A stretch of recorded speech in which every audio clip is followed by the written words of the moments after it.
নমস্কার, দেখছেন কলকাতা টিভি। আপনাদের সঙ্গে রয়েছি আমি ঋষিকেশ। শুরু করছি নারদ। আজ যে বিষয় নিয়ে আমরা আলোচনা করব, এলাকায় সমস্যা নিয়ে কাউন্সিলরের কাছে যান সাধারণ মানুষজন, কিন্তু এক্ষেত্রে কাউন্সিলর যেটা করে থাকেন যে সমস্যা সমাধানে আশ্বাস দেন, কিন্তু এই নদিয়া শান্তিপুরে যেটা হলো সেটা সচরাচর দেখা যায় না। কাউন্সিলরের কাছে অভিযোগ জানাতে গিয়েছিলেন মানুষজন, স্ত্রীর রোষানলে পড়েন এলাকাবাসী। ঘটনায় সরব হয়েছেন এলাকাবাসী। বিজেপি কাউন্সিলর ও তার স্ত্রীর বিরুদ্ধে গণস্বাক্ষর জমা পড়েছে থানায়। ঘটনাটি ঘটেছে নদিয়ার শান্তিপুর পুরসভার ১ নম্বর ওয়ার্ডের পাবনা কলোনির নতুন পাড়ায়।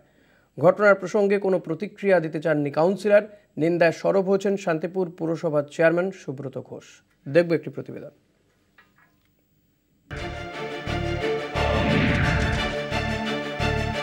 ভালো পরিষেবা পাবেন ভেবে অনেক আশা নিয়ে কাউন্সিলর নির্বাচনে জিতিয়েছিলেন বিজেপি প্রার্থীকে। এলাকায় পানীয় জলের সমস্যার কথা এলাকাবাসীরা জানাতে গিয়েছিলেন কাউন্সিলর মহানন্দ বিশ্বাসের বাড়িতে। এলাকার মহিলাদের সঙ্গে কাউন্সিলরের স্ত্রী অভব্য আচরণ করে বলে অভিযোগ। নদিয়ার শান্তিপুর পুরসভার ১ নম্বর ওয়ার্ডের পাবনা কলোনির নতুন পাড়ার ঘটনা। সূত্রের খবর, এলাকার মহিলাদের অকথ্য ভাষায় গালিগালাজ করেন কাউন্সিলরের স্ত্রী, এমনকি পুলিশের ভয়ও দেখান। সেটা হচ্ছে মাননীয় মুখ্যমন্ত্রী মমতা বন্দ্যোপাধ্যায়ের পরিষেবা আমরা পর্যায়ক্রমে ২৪টা ওয়ার্ডে আমরা পৌঁছে দেওয়ার চেষ্টা করি। কাউন্সিলরদের কাছে এলাকার মানুষের দাবি দাবা থাকবেই, মানুষ যাবে, নিশ্চিতভাবে তার যতটুকু সামর্থ্য মতন যতটুকু করতে পারবেন বা করতে পারবেন না, মানুষের সঙ্গে তাদের সঙ্গে অবশ্যই তাদেরকে বুঝিয়ে বলা বা ভালো ব্যবহার করাই উচিত। যদি কেউ এটা করে থাকে, ঠিক কাজ করেনি। মেন গেট খোলা, আমরা সবাই গিয়ে বেঞ্চিতে বসেছি। বসানোর পরে প্রথমে আমিই বললাম যে দাদা বাড়ি আছেন, এই বলার পরে সবাই বসে পড়েছি। মিনিট কুড়ি বসেছিলাম। বসে থাকার পরে যখনই আবার বলা হল যে দাদা বাড়ি আছেন, কোনো সারা শব্দ নেই। তাহলে আমাদের মধ্যে এক দিদি জানলার মধ্যে ঠোকা মেরেছে। ঠোকা মারার পরে উনি বেরিয়ে এসে সেই ভাষাগুলো আমি বলতে পারছি না, এত বাজে বাজে ভাষা। কে বলছে এটা? ওটা মহানন্দর বউ বলেছে, কমিশনার বউ। গত পুরসভা নির্বাচনে শাসক দলের বিরুদ্ধে বিজেপি প্রার্থীকে ভোট দিয়ে জয়যুক্ত করেছিলেন এলাকাবাসী। ভোটের আগে যিনি হাত জোর করে এলাকার সমস্যা সমাধানের আশ্বাস দিয়েছিলেন, আজ তার স্ত্রীর ব্যবহারে বিস্মিত এলাকার মানুষ। গণস্বাক্ষর সংগ্রহ করে থানায় অভিযোগ দায়ের করেছেন স্থানীয়রা। আমরা সবাই গিয়ে ওনাকে ভোটে জিতিয়েছিলাম আমরা। এবার ব্যবহারটাই মানুষের আসল, ভালো ব্যবহার করে আমাদের বলতে পারতো। কিন্তু আপনাদের ভোটেই তো নির্বাচিত হয়। হ্যাঁ, 1500 ভোট, সেখানে 1100 ভোটে জিতেছে আমাদের বুথে। আচ্ছা, সেই বুথ থেকে আপনারা মহিলারা গিয়েছিলেন? হ্যাঁ, আমরা সবাই মিলে গিয়েছিলাম। কিসের বিষয়ে? টাইম কলের জন্য। আচ্ছা, এলাকার কোনো সমস্যায় ডেকেও কাউন্সিলরের হদিশ পাওয়া যায় না। পাল্টা বাড়িতে অভিযোগ জানাতে গিয়ে স্ত্রী রোষানলে পড়তে হওয়ায় ক্ষোভে ফেটে পড়েছেন এলাকার মহিলারা। ঘটনায় শুরু হয়েছে বিতর্ক। রূপম রায়ের রিপোর্ট, কলকাতা টিভি। ফলত আপনারা দেখতে পেলেন প্রতিবেদন, যে অভিযোগ উঠছে বিজেপির কাউন্সিলর, বিজেপির নেতা, তিনি, তাকে ভোট দিয়ে জিতিয়েছিল সাধারণ মানুষ। এক তো শাসক দলের বিরুদ্ধে ভোট পড়েছিল, সেখানে বিজেপিকে ভোট দেওয়া হয়, কিন্তু বিজেপির যিনি কাউন্সিলর নির্বাচিত হয়েছেন তার বিরুদ্ধে অভিযোগ অনেক। এই মহানন্দ বিশ্বাস, তিনি এলাকায় যান না, এলাকার মানুষের সমস্যা কথা শোনেন না। এলাকার মানুষজন তারা যে জল পাচ্ছেন না, পানীয় জল পাচ্ছেন না, সেই সমস্যাই জানাতে গিয়েছিলেন তার বাড়িতে। তাকে ডাকাডাকি করার পর সাড়া না পেয়ে কয়েকবার ডাকাডাকি করেন, উল্টে তার স্ত্রী বেরিয়ে এসে অকথ্য ভাষায় গালিগালাজ করতে থাকেন, যেটা আপনারা শুনলেন। এলাকার মানুষজন তারা বলতে পারছেন না, মহিলারাই সেই ভাষা উচ্চারণ করতে চাইছেন না, চান না তারা, যে ভাষায় কথা বলা হয়েছে।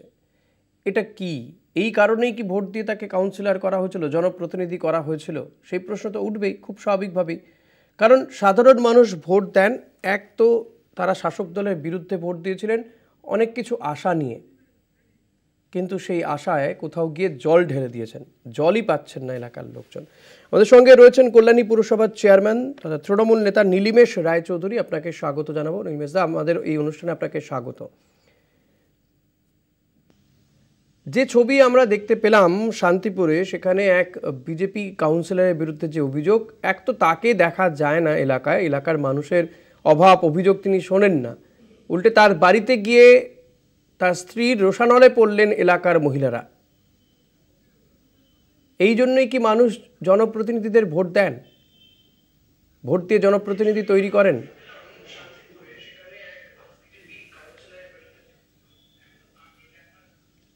দেখুন, জনপ্রতিনিধি নির্বাচিত হন জনসেবা করার জন্য, জনসেবা করবে এই অঙ্গীকার নিয়ে আসা। তো ভোক্তাদের তো সমস্যা থাকবেই, সমস্যা আছে বলেই পৌরসভা আর পৌর প্রতিনিধিদের কাজই হলো জনগণের যে অসুবিধার সম্মুখীন হন প্রতিনিয়ত সে সম্পর্কে ওয়াকিবহাল থাকা। এটা ঠিক যে সব ক্ষেত্রে সব কাজ তাৎক্ষণিকভাবে করা সম্ভবপর নয়, কিন্তু ভোক্তা তো অত বুঝতে যাবেন না, তাকে বোঝাতে হবে কোনটা স্বল্পমেয়াদী কোনটা দীর্ঘমেয়াদী, কিভাবে কাজটা করব। মূলত তার সমস্যার সাথে যে আপনি একাত্ম হতে পেরেছেন এইটাই কিন্তু ভোক্তাকে আপনার বোঝাতে হবে। তাহলে না ভোক্তা আপনার প্রতি বিশ্বাসযোগ্যতা তার জন্মাবে, সে আপনাকে আশ্বস্ত হবে যে আমার প্রতিনিধি প্রতিনিয়ত আমার কথা ভাবেন, আমার সাথে আছেন। সমস্যা থাকবে, আমাদেরও মানিয়ে নিতে হবে সমস্যার সাথে, যেটা সম্ভব সেটা প্রতিনিধি করে দেবেন। কিন্তু প্রতিনিধির হাব ভাব চাল চলন বাচন যদি এমন হয় যে আমি ভোক্তাদের আস্থাভাজনই হতে পারলাম না, তাহলে আমার আশ্বাসের ওপর তাদের বিশ্বাসটা থাকবে কেমন করে? আর শব্দ চয়নে একজন জনপ্রতিনিধির শালীনতা থাকাটা কিন্তু একান্ত অপরিহার্য। আর মাথাটাকে শশার মতো ঠান্ডা রাখতে হবে। আমি জনপ্রতিনিধি, আমার কাছে যারা আসবেন তাদের সমস্যার শেষ নেই।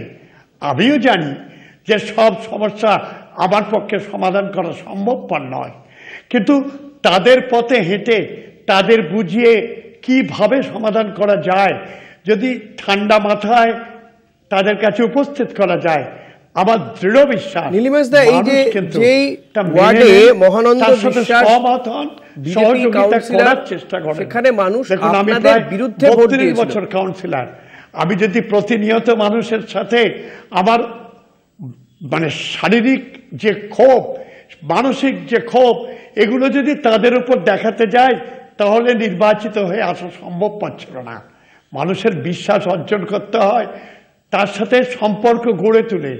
সমস্যা তো একদিনে তৈরি হয় না, সমস্যা একদিনে তার সমাধানও হয় না। ঠিকই নীলিমাসদা, আমার বক্তব্য এখানে যে প্রতিনিধি এই ওয়ার্ডে আপনাদের বিরুদ্ধে ভোট দিয়েছিল, বিজেপিকে জিতিয়েছিল অনেক আশা নিয়ে, কিন্তু এই কি বিজেপি কাউন্সিলর তার রূপ বা তার স্ত্রী, সাধারণ মানুষ তো গিয়েছিলেন অভাব অভিযোগ জানাতে, তার স্ত্রী অভব্য আচরণ করছেন, অথচ ওই কাউন্সিলর তিনি নিজে কোনো কথা বলতে চাইলেন না। তাহলে কি মানুষের যে রায় সেটা ভুল হয়েছিল?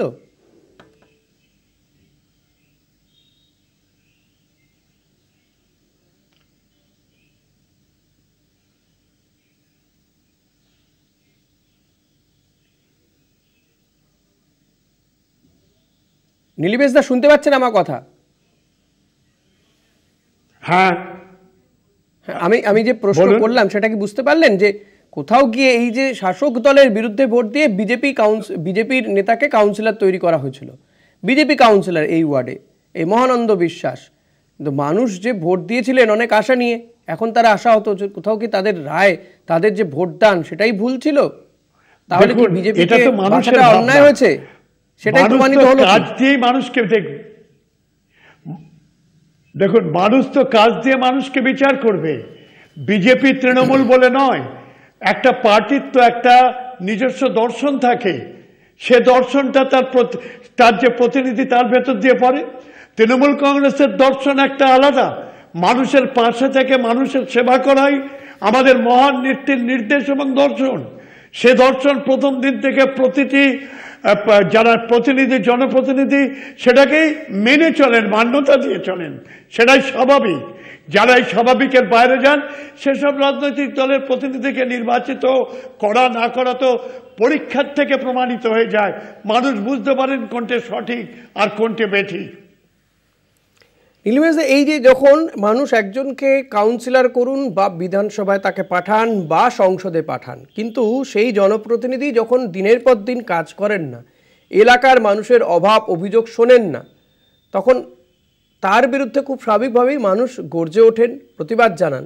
কিন্তু এই পর্যন্তই, এর পরে কি করা যেতে পারে? তাকে তো এইভাবে সরানো যায় না, আবার আরেকটা নির্বাচন আসা পর্যন্ত তিনি তো সেই পদেই থাকবেন। আলটিমেটলি সাধারণ মানুষ তো সাফার করবেন না। দেখুন, মানুষের সমস্যা হবে, মানুষ যাবে, সেই সমস্যার সমাধানে যদি কাউন্সিলর আগ্রহী না হন, চেষ্টা না করেন, তাহলে তো জনগণের ক্ষোভ বাড়বে, তো স্বাভাবিক। এটা আমার ক্ষেত্রেও যদি হতো, আমার কোনো সময় আমারও ক্ষোভ বাড়ত, তো এই ক্ষোভের প্রকাশ আছে। কিন্তু প্রশ্ন হলো, দেখুন, একটা প্রতিষ্ঠানের প্রতি ক্ষোভ অন্য জিনিস, একজন জনপ্রতিনিধি একটা প্রতিষ্ঠানকে নিয়ে একটা এলাকায় মানুষের পাশে গিয়ে দাঁড়ায়, তার ভেতরে সব রকম প্রতিফলিত হয় সব কিছুর, তার পারিবারিক, তার দলীয়, তার সামাজিক, সব মর্যাদার। অতএব সব কিছুকে একত্রিত করে আমি যদি আমাকে প্রকাশ করতে না পারি, আমি কিসের জনপ্রতিনিধি? দল কিভাবে নির্বাচিত করে জানি না, কিন্তু যারা জনপ্রতিনিধি নির্বাচিত করেন সে জনগণ কিন্তু বেছে নিতে পারেন, বুঝে নিতে পারেন। তার যখন সময় সুযোগ আসে, সে কিন্তু পুনরায় যে ভুল করে ফেলেছেন সে ভুল করতে আগ্রহী হবেন না। অতএব জনপ্রতিনিধিকে জনপ্রতিনিধির কাজ করতে হবে, যেটা আমাদের তৃণমূল কংগ্রেসের যারা প্রতিনিধি, আমাদের মহান নেত্রী প্রথম দিন থেকে এই কথাই বলে এসেছেন, তোমরা নির্বাচিত হচ্ছ মানুষের জন্য, মানুষের পাশে থাকবে, মানুষের যত রকমের অসুবিধা সুবিধা আছে সবগুলো পূরণের জন্য প্রয়াসী হবে। পারো না পারো সচেষ্ট থাকবে যত সত্য সম্ভব। অনেক সময় আমরা দেখেছি যে তা যারা করতে বিজেপি বা বিরোধী দলের কেউ যখন জেতেন, রাজনীতি করার জন্য নির্বাচিত হয়ে আসেন, তাদের জন্য জনগণের যে উষ্মা তার বহিঃপ্রকাশ ঘটবেই, যেভাবেই হোক আপনি তাকে কিন্তু আটকাতে পারবেন না। একদমই। নীলিমেশদা, অনেক সময় আমরা দেখেছি কোনো ওয়ার্ড বলুন বা কোনো পুরসভা বা পঞ্চায়েত, যখনই বিজেপি বা অন্য কোনো রাজনৈতিক দলের নেতা নেত্রীরা যেতেন, তাদের এরপরে তারা বলে থাকেন যে তারা কাজ করতে পারছেন না, কারণ শাসক দল বা যারা প্রশাসনে রয়েছে তাদের কাছ থেকে সহযোগিতা তারা পান না। যদি সেটা পুরসভা হয়, বলা হয়ে থাকে যে রাজ্য সরকারের থেকে সহযোগিতা পাওয়া যায় না। পুরসভার যদি কোনো একজন ওয়ার্ডের কাউন্সিলর নির্বাচিত হন বিজেপি বা অন্য কোনো বাম কংগ্রেস কেউ, তারা বলে থাকেন পুরসভার বোর্ড তাকে কাজ করতে দেয় না। এই অভিযোগটা তো শাসক দলের বিরুদ্ধে উঠে থাকে। দেখুন, এ তো অছিলা সাধারণ অভিযোগ যে আমাকে কাজ করতে দেয় না। জানবেন, প্রত্যেকটি ওয়ার্ডে কাজ করার জন্য একটা বরাদ্দ থাকে। আমি তো সেই অঙ্গীকার নিয়ে কাজ করতে এসেছি, আমাকে কাজ করতে দেয় না এই অভিযোগ ভোক্তা শুনবে কেন? আপনি তো জেনে এসছেন যে আপনি যখন প্রতিনিধিত্ব করছেন, আপনি বিরোধী আসনে বসে প্রতিনিধিত্ব করছেন। অতএব আপনাকে আপনার মতন করে আপনার যে ওয়ার্ড তাকে সামলাতে হবে। আমিও তো কোনো সময় আমিও বিরোধী দলের কাউন্সিলর ছিলাম। আমি সে সময় যদি কাজ করে না থাকতাম, আজকে শাসক দলের কাউন্সিলর হয়ে আমি নির্বাচিত হতে পারতাম না। সেদিন আমার কার্যকলাপ বিরোধিতা থাকা সত্ত্বেও আমি কিন্তু কার্যকলাপ করেছি আমার নিজের উদ্যোগে, দলের অনুশাসন মেনে, দলের শৃঙ্খলা মেনে, দলের যে নির্দেশ তাকে কার্যকর করার ক্ষেত্রে একজন কাউন্সিলর যদি অবিচল থাকেন, তাহলে জানবেন সে কাউন্সিলর তার কর্মে উদ্যোগী হতে পারবেন। নিছক দোষারোপ, রাজনীতি, মিথ্যাচার, এই রাজনীতির জন্য ভরসা করে যারা জনপ্রতিনিধি হতে আসেন, তারা এই জাতীয় অজুহাত দিয়েই নিজেদের অস্তিত্বকে টিকিয়ে রাখার জন্য চেষ্টা করেন। এর জন্য এ বিষয় নিয়ে বলার বিশেষ কিছু থাকে না, কারণ যারা ভোক্তা তারা একত্রিত হয়ে এর বিরুদ্ধে সোচ্চার হয়ে ওঠেন। ঠিকই, একদমই। এক্ষেত্রে খুব স্বাভাবিকভাবেই আলটিমেটলি সাধারণ মানুষকেই ভুগতে হয়, যেটা এক্ষেত্রেও যেমনটা ঘটেছে। এই শান্তিপুর পুরসভার যে কাউন্সিলর, বিজেপি কাউন্সিলর মহানন্দ বিশ্বাসের বিরুদ্ধে যে অভিযোগ উঠছে, শুধু তার বিরুদ্ধে নয়, তিনি তো এলাকায় থাকেন না, কাজ করছেন না, সাধারণ মানুষের অভাব অভিযোগ শুনছেন না, সেটা যেমন একটা বিষয়। তারপরে পাশাপাশি তার স্ত্রীর যে অভব্য আচরণ। এই মুহূর্তে আমাদের সঙ্গে বিজেপি নেতা অমিত বৈরাগী তিনি যোগ দেবেন। আমরা চেষ্টা করছি তার সঙ্গে যোগাযোগ করার এই মুহূর্তে আমাদের এই অনুষ্ঠানে। আমরা নিঃসন্দেহে এই প্রশ্নগুলো রাখবো বিজেপি যিনি প্রতিনিধি থাকবেন। কিন্তু নীলিমেশ দা, একটা বিষয় আমায় বলুন, যে এই যে সময় কোনো একটি ওয়ার্ডের বিরোধী দলের কাউন্সিলরের বিরুদ্ধে অসহযোগিতার অভিযোগ, কাজ না করার অভিযোগ ওঠে, সাধারণ মানুষের বিরুদ্ধে। আমাদের সঙ্গে রয়েছেন অমিত বৈরাগী, বিজেপি নেতা আমাদের সঙ্গে রয়েছেন। স্বাগত আপনাকে অমিত দা, আমাদের এই অনুষ্ঠানে আপনাকে স্বাগত জানাবো। অমিত, যেটা প্রথমেই জানতে চাইবো আপনার কাছে, যে বিজেপির একজন কাউন্সিলর, তার বিরুদ্ধে অভিযোগ যে তিনি এলাকায় যান না, এলাকার মানুষের অভাব অভিযোগ শোনেন না, এটা যেমন একটা বিষয়, কিন্তু তার বাড়িতে অভাব অভিযোগ জানাতে গিয়ে এলাকার মানুষকে তার স্ত্রীর রোষানলে পড়তে হলো, তিনি গালিগালাজ করে তাড়িয়ে দিচ্ছেন, এটা কেন হবে? শঙ্খজিৎ রায় আসলে পদ ভাবে আমি দেব, রদ ভাবে আমি মূর্তি।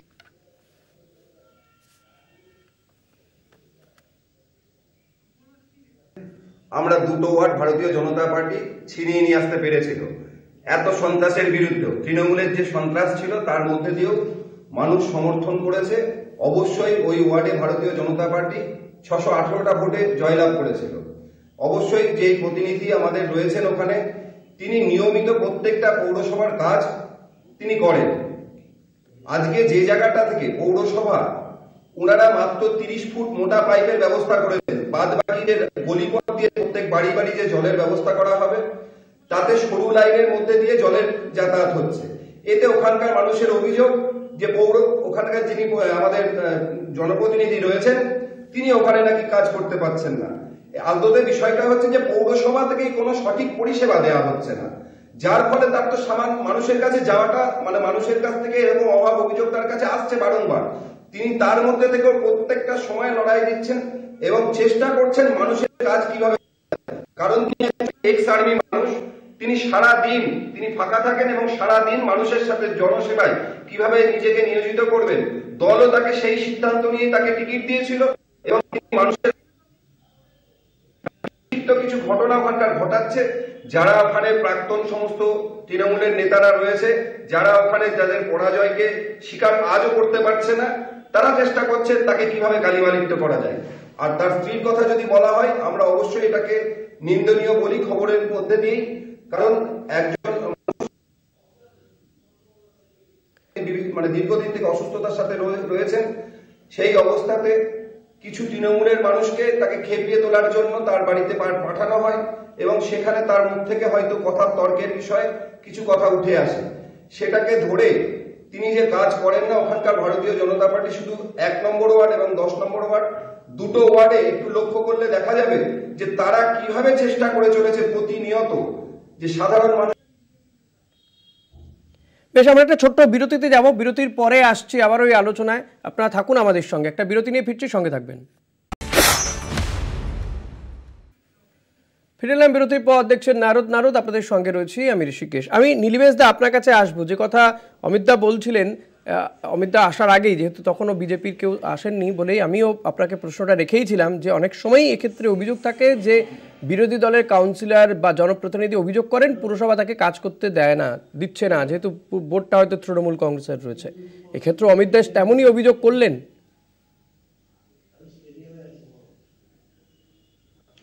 দেখুন, তা অভিযোগ নিশ্চয়ই থাকতে পারে, তার জন্য তো বোর্ড মিটিং আছে, বোর্ড মিটিংয়ে করবেন, রেজলিউশন করাবেন, তার কথা হচ্ছে না। জনগণের সাথে সাক্ষাৎ করবেন, তার সমস্যার কথা বলবেন, যদি সত্যিকারের সেরকম কথা হয়ে থাকে। আমার বিশ্বাস বিষয়টা তা নয়। বিষয়টা আপনাকে যদি বোর্ড মিটিংয়ে বলেন, আপনার সমস্যার সমাধানের জন্য নিঃসন্দেহে বোর্ড সক্রিয় থাকে, কারণ বোর্ড পক্ষ বিপক্ষের ব্যাপার নয়, শহরের উন্নয়নের জন্য বোর্ড একত্রিত হয়। প্রত্যেকটা কাউন্সিলর তার নিজের দায়িত্ব কিভাবে উন্নত করা যায়। অমিত বলুন। আসলে আমি সকলের জ্ঞাতার্থে বলি যে শান্তিপুরে যে 24টা ওয়ার্ড ছিল, সেই 24টা ওয়ার্ড তৃণমূলের শাসনকালে একদম পুরো দুর্নীতিতে ডুবে গিয়েছিল। ওখানকার যিনি প্রাক্তন কাউন্সিলর 25,000 30,000 টাকার বিনিময়ে সবাইকে ঘর পাইয়ে দেওয়ার আশ্বাস করতেন এবং টাকা তুলতেন। তার রায় জানাতে গিয়ে কিন্তু ভারতীয় জনতা পার্টিকে মানুষ ওইখানে অবস্থান করিয়েছে।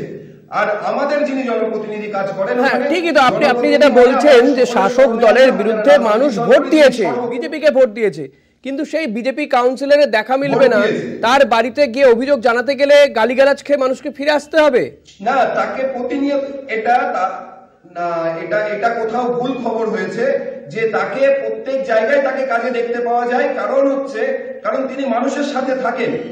একটা বিচ্ছিন্ন খবর তৈরি করা হয়েছে, কিছু যারা তৃণমূলের লোকগুলো যারা এতদিন ধরে ওখানকার চুরি করে এসেছে, তারা যখন আর চোরের সুযোগ মানে চুরি করার সুযোগ তার পাচ্ছে না, তখন বারবার ভাবে তাকে অপদস্থ করার চেষ্টা করছে, বিজেপিকে কালিমালিপ্ত করার চেষ্টা করছে। এর জন্য তো সেখানকার সাধারণ মানুষের কাছে যাওয়া হোক, আরো তদন্ত করা হোক, দেখা হোক মানুষের কি। কিন্তু এটা বলুন যে তার স্ত্রী যে ব্যবহার, সেই ব্যবহারটাকে আপনি সাপোর্ট করছেন? তিনি না এসে তো কাউন্সিলর মহানন্দ বিশ্বাস তিনি কথা বলতে পারতেন। অবশ্যই আমি তার জন্য তিনি তো শুধুমাত্র বিজেপির লোকজন যাদের ভোট তিনি পেয়েছেন তাদের জনপ্রতিনিধি নন। যদি ওই এলাকার তৃণমূলের কেউ থাকেন তারও তো জনপ্রতিনিধি। তিনি সবার জন্য জনপ্রতিনিধি।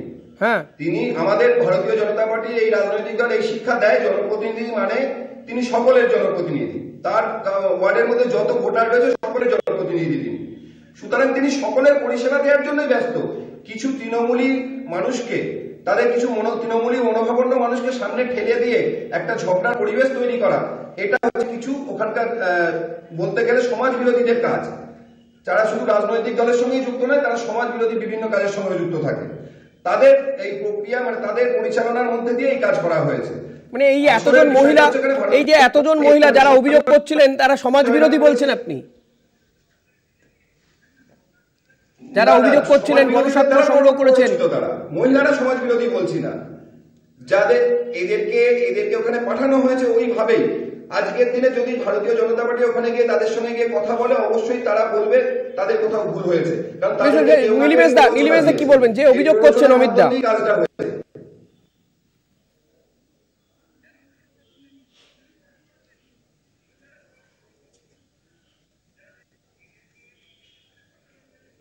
নীলিমেশ দা শুনতে পারেন আপনি?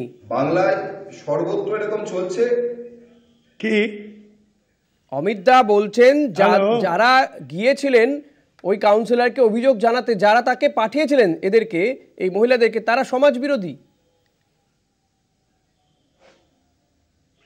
দেখুন, সেটা তো আমি এখানে থেকে বলতে পারবো না কি সমাজ বিরোধী কিনা, কিন্তু যদি অভিযোগ নিয়ে যেয়ে থাকে তাদের তো জাত বলে কথা নয় যে তারা সমাজ বিরোধী বা কিছু। যদি সত্যি অভিযোগ থেকে থাকে সে যারই হোক, সে অভিযোগটা কাউন্সিলর শুনতে পারত। তাদের অভিযোগ তারা কাউন্সিলরকে জানাবে, এটা স্বাভাবিক, এটা স্বাভাবিক। কিন্তু অমিত, একটা পানীয় জলের জন্য কোন সমাজ বিরোধী যাবেন বা সমাজ বিরোধী কাউকে পাঠাবেন আর এলাকার মহিলারা চলে যাবেন? বিষয়টা এতটা সরলীকরণ হয় নাকি? যেহেতু বিজেপির কাউন্সিলর সেইখানে তারা বারংবার চেষ্টা করছে যে এখানে বিজেপিকে কালিমালিপ্ত করা, শুধু কাউন্সিলর নয়, বাধা পড়ার জন্য। সাধারণ মানুষ এত কিছু বোঝে না, রাজনৈতিক এত মারপ্যাচ বোঝে না। সাধারণ মানুষ তাদের পরিষেবাটা পেতে চায়। সেই পরিষেবাটা পেতে গিয়ে সাধারণ মানুষ বুঝতে পারছে না যে কার কোন কথায় আমাকে চলতে হবে, কার কোন কথায় আমাকে কি করতে হবে। কারণ অমিত দা এটা বলুন আমাকে যে এতজন মহিলা তারা গেলেন ওই বিজেপি কাউন্সিলরের বাড়িতে, তারা কোনো একজন সমাজ বিরোধীর কথা শুনে চলে গেলেন পানীয় জলের অভিযোগ জানাতে, তো অন্য কিছু করতে যেতে পারতেন, তো অবশ্যই ভাঙচুর করতে যেতে পারতেন। সমাজ বিরোধীদের কাজ তো তাই। তাদের ওখানে যে অঞ্চলটায় পানীয় জলের ব্যবস্থা করা হয়েছে, ওখানে তাদের দাবি মোটা পাইপ ব্যবস্থা করার জন্য। এদিকে পৌরসভার যিনি চেয়ারম্যান রয়েছেন তিনি ওখানে মোটা পাইপ দিতে ব্যর্থ। সুতরাং কাউন্সিলর তো নিজে আর ওখানে মোটা পাইপ দিতে পারবে না, তাকে বাধ্যতামূলক সরু পাইপের মধ্যে দিয়ে জল দিতে হচ্ছে। এবার সেইখানে তিনি বারংবার তাদেরকে বুঝিয়েছেন, তারা যদি না বুঝতে চায়, এবার তাদের দায়িত্ব, যেহেতু তারা কাউন্সিলর তৈরি করেছে, ওই জন্য তারা সব দায়িত্ব কাউন্সিলরের উপর দিয়ে দিচ্ছে। আসল যে পৌরসভা থেকেই তো তার কোনো পরিকল্পনা নেই যে কিভাবে জলের লাইন তৈরি করে দেওয়া হবে। মানে আপনি বলছেন পুরসভার কোনো পরিকল্পনা নেই, কাউন্সিলরের কি চেষ্টা আছে, কি পরিকল্পনা আছে? পরিকল্পনা নেই। অবশ্যই কাউন্সিলর প্রত্যেক মুহূর্তে চেষ্টা করছে। যে বললেন নীলিমেশ বাবু বলছিলেন যে বিওসি মিটিং এ বিভিন্ন রকম রেজুলেশন হয়, পাস হয়, তার আমাদের মাত্র 2 জন কাউন্সিলরকে কথা বলতে দেওয়া হয় না। ওখানে শুনলে অবাক হয়ে যাবেন, আমাদের 2 জন কাউন্সিলরকে কথা বলতে দেওয়া হয় না। যেদিন জিতেছিল 2 জন কাউন্সিলর 24টার মধ্যে সার্টিফিকেট কেড়ে নেওয়ার উদাহরণ হচ্ছে, আমি নিজে দাঁড়িয়েছিলাম, আমার কাছ থেকে সার্টিফিকেট কেড়ে নেওয়া হয়েছিল। তার মধ্যে থেকেও লড়াই করে আজকে দুজন নীলিমেশ দা, যে কথা অমিত দা বলছেন, বিরোধী দলের কাউন্সিলরকে কথাই বলতে দেওয়া হয় না, পরিষেবা দেয়া, সেই পরিষেবাটুকু দেওয়া হচ্ছে কাকে? বিরোধী দলের কাউন্সিলরকে কথা বলতে দেওয়া হয় না, কাউন্সিলরকে কথাই বলতে দেওয়া হয় না পুরসভায় বা পুরো বোর্ডের কাছে, পুরো বোর্ডের মিটিংয়ে। দেখুন, এটা তো অভিযোগ করা যেতে পারে, কিন্তু সভা তো একটা হয় না। আজ যে ক বছর চলছে, প্রতি বছর অন্তত মাসে একটা করে নিশ্চয়ই বোর্ড সভা হয়, তো 12 মাসে 12টা সভা, সেখানে একটা না কোনো সব সভাতেই কথা বলতে না দিলে তার বিস্ফোরণ তো অন্যভাবে ঘটার কথা। কিন্তু এটা ঠিক না, হয়তো আমি জানি না, কোথাও অভিযোগে ভুলভ্রান্তি থাকতে পারে, কিন্তু এটা অস্বাভাবিক ব্যাপার, কথা বলতে দেওয়া হয়। যে না, এটা কথা যুক্তিগ্রাহ্য হলে, সে কথা গ্রহণযোগ্য হলে আলোচনা হয়, যে যারটা নেওয়ার যেটুকু নেওয়া হয়। অতএব এই অভিযোগ আমার মনে হয় না ঠিক, কারণ কোন পৌরসভায় এই একটি বিজেপির আছেন তা তো নয়। কথা বলতে দেওয়া হয় না, এবং সামান্য যেটুকু পরিষেবা, সেই পরিষেবাতেও এটা মানা যায় না কথা বলতে, যে সাধারণ মানুষ অন্তত তাদের যদি তর্কের খাতিরে। আচ্ছা, বোঝা গেল অমিত দা, আপনাদের অভিযোগ বোঝা গেল। আর এই অভিযোগ দিকে দিকেই যখনই আপনাদের দলের জনপ্রতিনিধিদের বিরুদ্ধে অভিযোগ ওঠে, আপনারা শুধু নন, বিরোধী কোনো দলের পক্ষ থেকে এই অভিযোগই করা হয়, কিন্তু সাধারণ মানুষ অভিযোগ না, সাধারণ মানুষ পরিষেবা চান। নীলিমেশ দা এবং অমিত দা, আপনাদের দুজনকেই ধন্যবাদ জানাবো। আমাদের আজকের এই অনুষ্ঠান এখানেই শেষ করতে হবে, আজকে আর সময় নেই। শেষ করছি নারদ। দেখতে থাকুন কলকাতা টিভি, রাত দিন 7 দিন।